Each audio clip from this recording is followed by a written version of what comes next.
Good morning प्यारे बच्चों। आज हम हमारी हिंदी वसंत की पुस्तक के पाठ ध्वनि जो एक कविता है बेटा का दोहरान करेंगे। सबसे पहले बेटा हम इसका अर्थ देखेंगे, है ना। ध्वनि शीर्षक कवि सूर्यकांत त्रिपाठी निराला ने लिखी है। प्रस्तुत कविता में कवि के अंतर मन की आवाज को दर्शाया गया। कवि का मानना है कि अभी उसके जीवन का अंत नहीं होगा, क्योंकि अभी तो उसके जीवन रूपी वन में सुकुमार शिशु रूपी वसंत का आगमन हुआ है। जिस प्रकार प्रकृति में वसंत के आते ही परिवर्तन हो जाता है, वैसे ही हमारे जीवन में भी परिवर्तन आया है। परिणाम स्वरूप कवि जीवन में नवीन कार्यों की ओर अग्रसर होना चाहता है। जीवन में आने वाली निराशाओं, बाधाओं और आलस्य को दूर करना चाहता है। वह अपने अंत से पूर्व अपने जीवन की आभा, सुषमा व कर्तव्य भावना को यशस्वी बनाकर वसंत की सुषमा के समान चारों ओर बिखेरना चाहता है। अब हम कविता का अर्थ देखेंगे। पहले पद्यांश का देखिए। अभी न होगा मेरा अंत, अभी अभी ही तो आया है मेरे मन में मृदुल वसंत। अभी न होगा मेरा अंत, हरे हरे ये पात, डालियां कोमल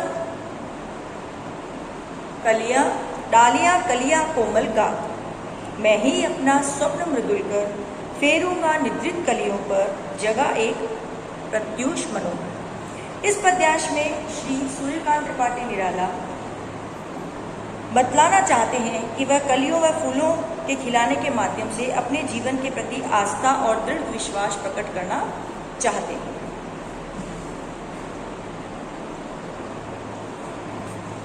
कवि का मानना है कि उनके जीवन का अंत अभी नहीं होगा। उनके जीवन में अभी अभी ही सुकुमार शिशु रूपी वसंत का आगमन हुआ है। जिस प्रकार वसंत के आते ही प्रकृति में पेड़ पौधों पर हरियाली छा जाती है, डालियों पर हरे हरे पत्ते आ जाते हैं और उन पर रंग बिरंगी कलियां खिल जाती है, चारों ओर प्रकृति में केवल सुंदरता ही सुंदरता व्याप्त हो जाती है, वैसे ही मैं भी अपने जीवन में अपने कार्यों के द्वारा चारों ओर अपना यश फैलाना चाहता हूँ। इसके साथ ही वह अपने स्वप्न भरे कोमल हाथों से अलसाई कलियों, अपने स्वप्न भरे हाथों से अलसाई कलियों के ऊपर फेरकर उन्हें जगाना चाहते हैं और एक सुंदर संदेश देना चाहते हैं। अर्थात वह अपने आदर्श के अनुरूप आचरण करके अपने सामाजिक जीवन से आलस्य, निराशा एवं बाधाओं को दूर कर देना चाहते हैं और अपने जीवन में सुखद आशाओं का वातावरण उत्पन्न कर देना चाहते हैं। कवि अपने जीवन में सुनहरे सपनों को जगाना चाहते हैं।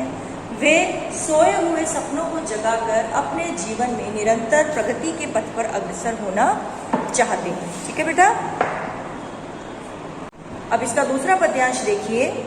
पुष्प पुष्प से तंद्रालस, लालसा खींच लूंगा मैं, अपने नवजीवन का अमृत सहर्ष सींच दूंगा मैं, द्वार दिखा दूंगा फिर उनको, है मेरे वे जहां अनंत, अभी ना होगा मेरा अंत।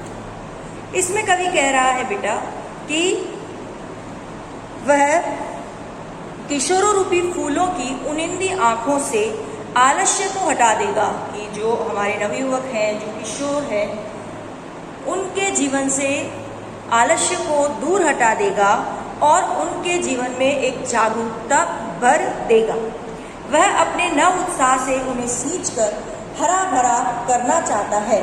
अर्थात कवि प्रकृति के माध्यम से अपने जीवन में नव प्राणों का संचार करना चाहता है और साथ ही साथ नए कार्यों की ओर बढ़कर सफलता प्राप्त करना चाहता है।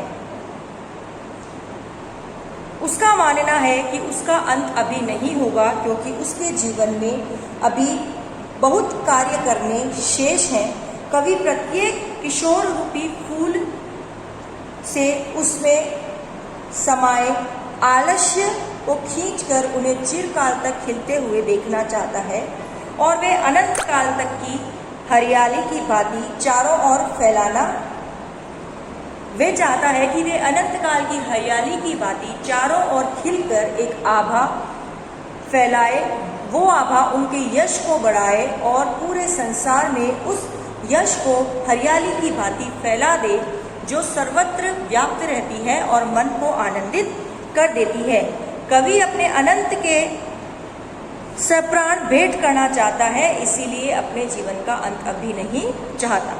वह कह रहा है कि मैं अपने इन किशोर रूपी पुष्पों में नवजीवन का अमृत सींच दूंगा और फिर उन्हें प्रगति के वे सारे द्वार दिखा दूंगा जिसके पीछे उनके लिए अपार खुशियां छिपी हुई है। ठीक है, इसीलिए कवि कह रहे हैं कि अभी हमारे जीवन में वसंत आया है, अभी हमने विकास करना प्रारंभ किया है, अभी हमारा अंत नहीं होगा। ये आपकी कविता का अर्थ है बेटा। इस अर्थ को ध्यान से समझो, इसका भावार्थ समझने की कोशिश करो और प्रश्न अभ्यास करने की कोशिश करो।